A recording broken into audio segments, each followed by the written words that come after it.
اللي حصل من أمي الأرملة وحماية حاجة ما تخطرش على بال حد. فضلاً وليس أمراً، قبل سماع المشكلة ادعمونا بالاشتراك في القناة وتفعيل الجرس والضغط على اختيار الكل عشان يوصلكم مننا كل إشعار فيديو جديد. صاحبة الحكاية بتقول: أنا اسمي رشا، عمري دلوقتي 25 سنة، متجوزة من زميلي في الجامعة، إنسان محترم جداً جداً. هو وحيد أبوه، وأبوه أرمل بقاله أكتر من 20 سنة، يعني والدته متوفية وهي في عمرها 30 سنة. كانوا برضو واخدين بعض عن حب، وكانوا ولاد عمه يعتبروا قريبين من العمر. وكان حماية عمره 50 سنة، يعني عاش 20 سنة أرمل. وأنا وأخويا الصغير متربيين أيتام، يعني أبويا سايب أمي عمرها 30 سنة في عز شبابها، وتوفى وهي ترملت علينا وربتنا تربية كويسة. أخويا متخرج من كلية طب ومسافر برا، وأعزب لسه ما اتجوزش. وأنا عمري دلوقتي 25 سنة، خريجة برضو كلية هندسة، يعني أخدت زميلي كان زميلي في الجامعة، إنسان محترم جدا زي ما أنا قلت لكم. وكان يعتبر هو وحيد أبوه، مفيش ليه أي إخوات خالص، هو الوحداني لأبوه، وأبوه راجل أرمل. ولما جيت اتجوزت الإنسان اللي أنا بحبه واخترته عن حب طبعا، أخويا الكبير مسافر برا وبيكون نفسه عشان ما كانش ليه جيش. أول ما خلص كلية الطب جالي ليه عقد عمل في مستشفى يشتغل دكتور فيها، دكتور بشري. سافر على طول، وطبعا اتولى أمر إن هو يجهزني أنا وأبويا.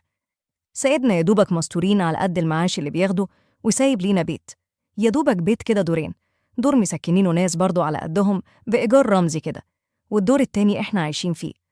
وعشان أخويا يجوزني ويجهزني كان لازم إن هو يسافر ويتكلف بجهازي، وكمان عنده أحلام كبيرة إن هو يهد البيت ويبنيه عشان خاطر برضه يتجوز وكده في بيت يكون كويس يعني. المهم أخويا لما سافر وأنا اتخطبت سنتين للإنسان اللي حبيته ده، أخويا اتكفل بكل حاجة وجهزني أحسن جهاز، ونزل على ميعاد فرحي. بصراحة كان قايم بكل الدور كله، هو اللي مجهزني وهو اللي جايب ليا كل كمالية الجهاز بتاعتي، من اللبس لغاية كل حاجة. ربنا يا رب يخليه ليا ويرزقه من وسع. بصراحة ما قصرش معايا وطلعني أحسن بنت في الدنيا. وطبعا خطيبي في الوقت ده عامل ليا فرح حلو، وعامل ليا شقة ما شاء الله فخمة جدا وعفش وكل حاجة. المهم كان بيصعب عليا أخويا قوي إن هو يعني خد من شبابه كده واداني، وكلف في جهازي واللي ربنا رضا بيه بعد سنتين غربة اداه ليا كله. لكن اللي صعب عليا في الأمر إن كان أمي ست وحدانية وعايشة في بيتها لوحدها، لأن طبعاً أنا لما اتجوزت بيني وبين أمي مسافة، يعني مسافة ساعة كده بالمواصلات. وطبعاً لما جيت أتجوز كنت شايلة هم أمي قوي إن هي تبقى وحدانية.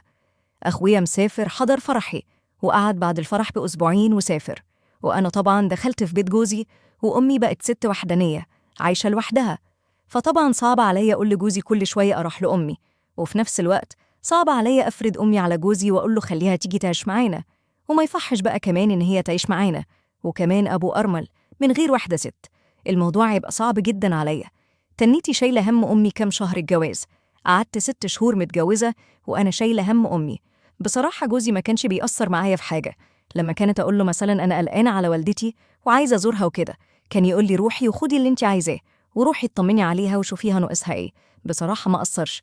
لكن أنا كنت شايفة إن قعدتها لوحدها، وأنا عارفة قد إيه أمي بتخاف من قعدة والوحدة وكده، كان بيدبحني كل يوم تفكيري في أمي وشيلت هم فوق همي زي إن هي قاعدة لوحدها. المهم لقيت في يوم جوزي بيقول لي بقولك إيه، بدل ما أنت عمالة حيرانة من هنا وهنا وكل شوية عايزة تروحي لوالدتك، إيه رأيك الشقة كبيرة كده تجيبي مامتك تعيش معانا؟ قلت له تمام، ما عنديش أي مشكلة، بس أمي ممكن ترفض، بالنسبة إن يعني إيه ما ينفعش إن هي تعيش عند بنتها وحماها، ويعني راجل برضو أعزب وكده. وفي نفس الوقت أمي أنا عارفة وضعها، أمي بتحب تنام في مكانها وبتحب تنام على سريرها وما بتحبش تسيب حتتها اللي هي عايشة فيها. قال لي يا ستي بس اقترحي عليها، أنا شايف إن هي صعبانة عليا قعدتها لوحدها، وإنتي بصراحة حيرانة بيني وبينها، وكل شوية بتروحي وتيجي وتبهدلي في المواصلات. طب ما هي تيجي وتعيش معانا، والبيت بيتها، وأنا كمان أنا وإنتي عايشين لوحدنا، والشقة كبيرة علينا، وعندي أوضة أطفال كاملة أهيت مفيش حد قاعد فيها، تيجي تعيش معانا، وساعتها تبقي إنتي مبشراها ومتابعاها. ساعتها أمي قلت لها الاقتراح ده، قالت لا يا بنتي، أنا محبش أقعد عند حد ومحبش حد يتقل مني، أنا قاعدة في بيتي معززة مكرمة وعايشة لغاية ما أخوك ينزل بالسلامة يجهز البيت ويوضبه، وبعد كده إن شاء الله يتجوز وأنا هبقى متونسة بمراته وعياله. يا أمي على ما يعمل أخويا الكلام ده كله هتكوني عايشة في غربة لوحدك، أنا ببقى شايلة همك، بعدك عني ده بيبقى معذبني. المهم قالت لي ما أنا هبقى أجيلك زيارات. المهم اقترحنا اقتراح وسطي كده إن هي تيجي ليا كل أسبوع خميس وجمعة وتروح السبت، وتبقى هي بين بيتها وبين بيتي. المهم هي بعد إقناع فترة طويلة أنا وجوزي اقتنعت إن هي تجيلي لينا كل خميس وجمعة. بصراحة أمي جميلة جداً جداً، عمرها الوقت 47 سنة، بس اللي يشوفها يقول عندها 30 سنة، وجميلة جداً جداً وعايقة قوي، وبتحب الشياكة وبتحب إن تكون حلوة وريحتها حلوة ولبسها يكون قايم عليها. وطول عمري أمي يعني إيه، واجهة كده كويسة ليا وست محترمة بمعنى الكلمة، ومتدينة، بس شخصيتها حلوة قوي تعجب أي حد. طبعا حماية ما كانش شاف أمي إلا يوم اتفقنا في الخطوبة ويوم الكتابة القايمة ويوم الفرح، مفيش بينه وبينها أي خلطة خالص ومفيش بينه وبينها أي صلة. لكن لما بقت تيجي عندنا خميس وجمعة ما كانش بصراحة بيشيل عينه من عليها، كانت عاملة ليه زي هوس كده في الراحة وفي الجاية، عمال يبص عليها وكل شوية يعمل حجة ويطلع عندنا: اعمل ليا يا بنتي كوباية شاي، أنا تعبان. طب بس اعملي ليا سندوتش كده. يعمل أي حجة كأنه طفل مراهق أو طالب مراهق. أنا لاحظت الموضوع ده وأمي كانت مكبرة دماغها، فطبعا الوضع كان بيبقى بالنسبة لي صعب قوي. أنا عارفة حماه وأمي كمان رافضة الكلام ده خالص. ده أمي مترملة بقالها كام سنة عمرها ما بصت لحد، وكان بيجي ليها عرسان. هي مترملة وعندها 30 سنة، كانت في عز شبابها، وما كانش معاها إلا أنا وأخويا بس، وكانت بترفض إن هي تتخطب أو تتجوز أو يجي ليها أرمل أو مطلق. كانت بتقول أنا عايشة عشان ولادي. لقيت جوزي بيقول لي بس الوضع اختلف دلوقتي، أخوكي مسافر بره وهي عايشة في وحدة، وبين هنا وهنا وحيرانة هنا وهنا. إيه المانع يا أختي؟ مدام هي وحدانية وأبويا وحداني، نلم الشمل كده ونجوزهم بعض واسم نبقى خلصنا منهم. أبويا يلقى اللي تخدمه وتونسه بدل ما هو عايش راجل وحيد، وإمك بدل ما تبقى عايشة وحيدة وتبقى محتارة بين هنا وهنا تبقى عايشة في مملكتها مع أبويا. وأبويا راجل برضه زي ما إمك موظفة بتدخل دخل وبتاخد معاش جوزها، برضه أبويا ليه ما شاء الله معاش كبير وليه أرض وشوية إيرادات وحالته المادية حلوة، يعني هيعيشها معززة ويخليها إيه، ملكة متوجة على عرشها. قلت له الكلام ده سابق لأوانه، الكلام ده كبير. انت فاكر ان امي هتفكر تتجوز بعد بابا وكده؟ ده انت عبيط قوي، ما كانش الكلام ده. واوعى تلمحه لامي للعود تفتكر ان انت بتطردها بس بذوق وكده، لان امي مش هتتوقع الكلام ده خالص منك. قال لي لا انا مش هقولها ولا حاجة، بس والله ربنا يستر الاسبوع الجاي ما تيجي ما نلاقيش ابويا. كل شوية يبقى فاضي طالع نازل، هي نفسها امك ملاحظة. المهم قلت له ايه، سيبها على الله وزي ما تحصل بقى. المهم أمي جت بعد كده يوم خميس وجايبة برضو إيه طقمين كده تبقى تغير فيهم عندي وجاية. وساعة ما حماية اسمها بتضرب الجرس سبقها قبل ما هي تطلع على السلم كان عندي. قلت له أيوة يا عمي خير في إيه؟ قال لي اعملي بس سندوتش وكوباية شاي. قلت له حاضر يا عمي من عينيا. كان جوزي فتح الباب لأمي وقابلها ورحب بيها ترحيب كبير إن هي جت لينا ونورتنا، نورت البيت وكده. وصراحة جوزي كان حنين في حق أمي قوي، لكن حماية بقى في اليوم ده ما قدرش يداري عواطفه من ناحية أمي. بدأ يقول إيه، إزيك يا حبيبتي، عاملة إيه، إزيك يا مدام، إزيك، أخبارك إيه، نورت البيت، والله أنتي لما بتبقي في البيت بتبقى عاملة حس، نورت البيت، بيتك، المكان مكانك، أنتي عاملة إيه، طمنيني عليكي، ويا حبيبتي، كأنه بينه وبينها معرفة. طبعا أمي اتحرجت وشها بقي ألوان وقالت له أهلا يا حاج، أنت أخبارك إيه؟ أنا الحمد لله في نعمة والله، زاهر جيت في ميعاد مش مناسب، أنا أسفة والله إن أنا يعني زحمت عليكم المكان. وأمي بدأت تتكلم بحياء كده ووشها أحمر. وساعتها أنا زعلت من حماية وقلت لجوزي هو أنت أبوك بيعمل كده عشان يطفشها؟ لو مش عايزين أمي تيجي تقعد هنا أقول لها ما تجيش وخلاص، لكن أبوك اللي بيعمله ده مش كلام عاقل. أمي بعد كده هتفهم غلط، ما تعرفش هتيجي ليا هنا وساعتها تقطع مكلها من عندي. قال لي والله أنا ما أقصدش حاجة، أو أبويا والله من ساعة ما شاف أمك عندنا وهو مش على بعضه زي ما أنت شايفة كده، أما نشوف آخرتها إيه. شوية لقيت حماية بيقول لأمي بصراحة أنا قاعد في شقتي تحت في وحدة، والوحدة قتلتني، وأنا برضو عذرك إن أنتي وحدانية. ما فكرتيش تتجوزي؟ ما فكرتيش مثلا لو جالك واحد مثلا أرمل مناسب كده يكون موظف، يكون راجل في سني، تكملي نص دينك وهو يكمل نص دينه وتتجوزوه، وبدل ما تبقي قاعدة في وحدة وهو في وحدة تبقوا موانسين بعض. ساعتها أمي قامت قايلة لي أنا ماشية ومروحة، وما ردتش عليه وبصت كده في الأرض وشها أحمر. طب خلاص يا عمي الكلام ده سابق الأوان، أمي لا بتاعت الجواز ولا الكلام ده، وبتقولها لك الكلام ده ليه؟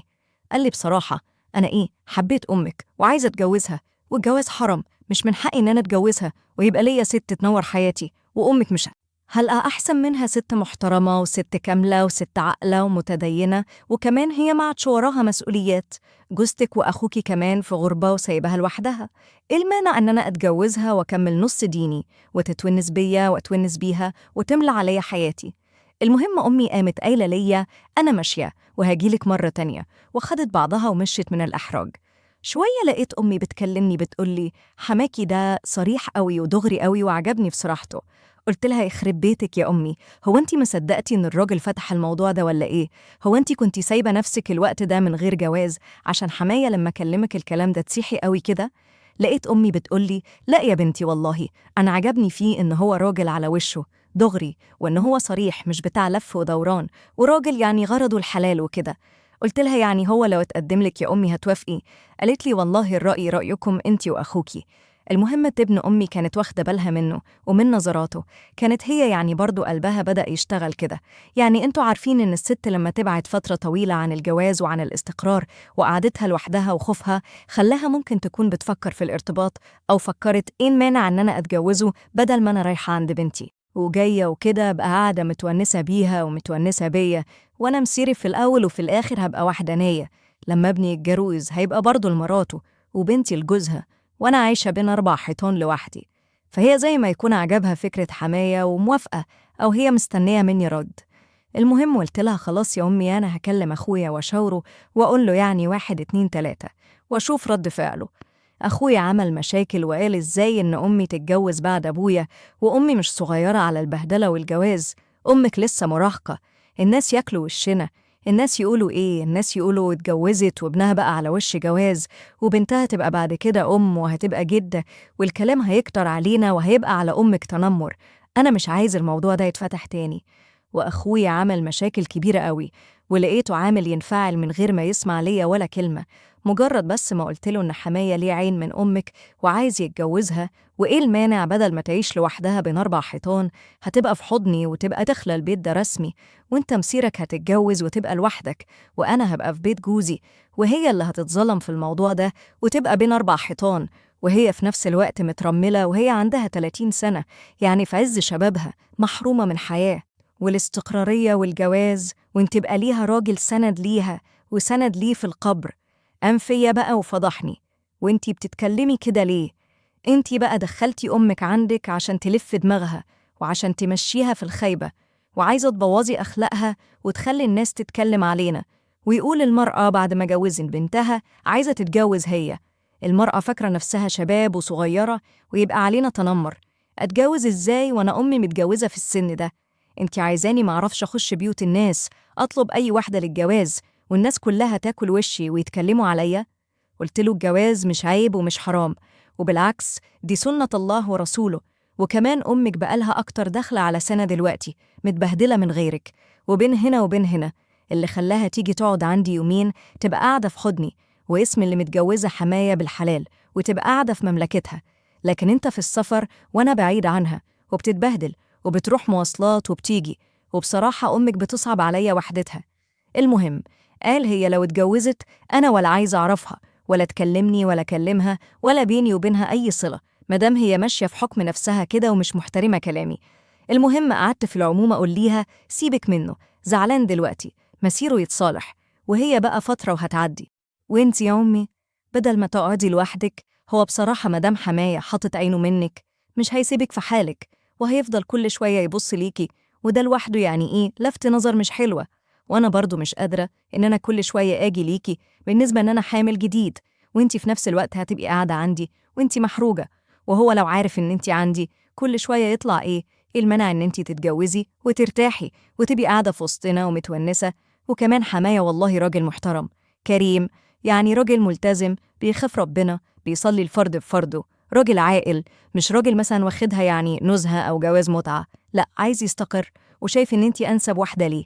المهم قعدت كلمت أمي لغاية ما اقتنعت، وفعلا جبت حماية وجاب المأذون وكتب الكتاب واتجوزها على سنة الله ورسوله، وإخواتها الصبيان كانوا موافقين وخالاتي وكده، والحمد لله أنا بقيت مبسوطة إن أنا وفقت أمي وحماية بالحلال، ولا كل شوية بص ليها في صراحة في الجاية وهي تتحرك تيجي ليا. وكمان أنا اطمنت على أمي، بدل ما تبقى قاعدة وحدانية بقت في ظل راجل يحميها ويونسها في حياتها، الوحدة دي يملى عليها الحياة لما تكبر يتسند عليها، تتسند عليه، بدل ما تفضل طول عمرها ذليلة لمرات الابن. وجوز البنت وتبقى في حيرة بين هنا وهنا وتبقى ده مش مريحها، أهي اتجوزت واستقرت. لكن أخويا من بعد ما أمي اتجوزت حماية وهو مقاطعني وما بيكلمنيش ولا بتكلم أمه.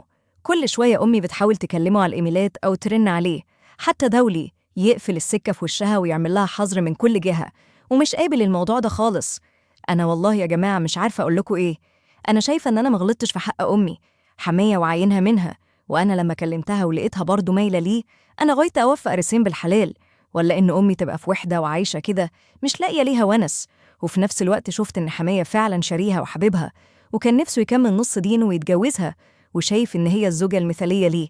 أنا مغلطتش في حاجة إن أنا استقريت وخليت أمي تستقر زيي، وإن أمي تبقى قريبة مني ومطمنة عليها، وتبقى في أمان الله كده وفي حضن راجل برضو يحتويها ويحترمها ويخاف عليها، وتكمل معاه بقية حياتها اللي هي عايشاهم، بدل الوحدة والعذاب اللي هي بتتعذب لوحدها. وكمان اشتريت كرامة أمي، بدل ما تيجي مثلا تحس إن هي متطفلة عليا، لأ، بقت قاعدة في بيتها معززة مكرمة، وساعات بتروح بيتها من كل فترة وفترة بس ترتبوا وتكنسوا يعني اعتبروها زي ما تعتبروها، اعتبروها إن هو ونس وفي نفس الوقت يعني أبدل الوحدة. لكن اللي مزعلني في الموضوع إن أنا والله كان غرضي بس الاطمئنان على أمي، مش أكتر من كده. لكن أخويا مقطعنا ومقطع أمي، وراح خطب بنت ما حضرناش ليه حاجة ولا شاور أمي فيها. وغير كده كمان يعني مدخل عمي بيقول لي أنا عايز بس إن هي تسيب لي البيت وتخليه عشان خاطر أهده وابني فيه، عشان خاطر أنا خطبته وعايز بعد 2 أنزل عشان نتجوز، ومتفق مع عمي إن هو اللي يمسك ليه كل حاجة، الهد والبنا، وإن هو عمي يمسك كل المسؤولية. لكن أمي من يوم ما اتجوزت حماية وأخويا ما بيكلمهاش نهاجي، ولا بيسأل عنها ولا بيعبرها بكلمة ولا بيطمن عليها، ده بالعكس عامل ليها بلوكات من كل التواصل الاجتماعي. وآخر حاجة قال ليها انتي مشيتي ورا بنتك وخربتي على نفسك وهنتيتي نفسك في القبر وزقيتي نفسك في وسط الناس لما تفكري تتجوزي راجل وانتي في السن ده، شوية تبقي جدة مش هتبقي لسه عروسة، انتي هنتيتي نفسك وأنا مش عايز أعرفك. ومقطعها بقاله دلوقتي داخل على 6 شهور دلوقتي. يعني ساعات بلوم نفسي، اللي حواليا بحس إن نظراتهم ليا كأنها نظرة اتهام، انتي اللي عملتي في أمك كده. هل أنا كده؟